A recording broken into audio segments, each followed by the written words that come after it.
రాదురా ఏ విజయం నీ కోసం నా కోసం, ఎటుపోదురా నువ్వు చేసిన కష్టం ఎప్పటికైనా సొంతం.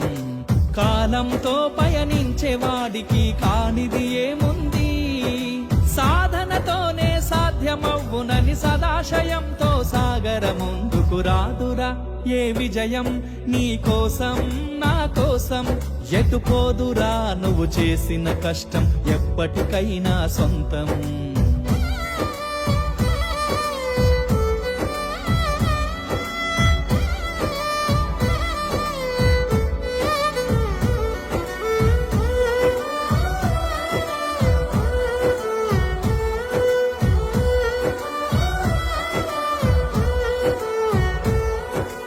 ఆకాశంలో అలలాగా పోయే ఆ పక్షులనే చూడు, అనుకున్న గమ్యమే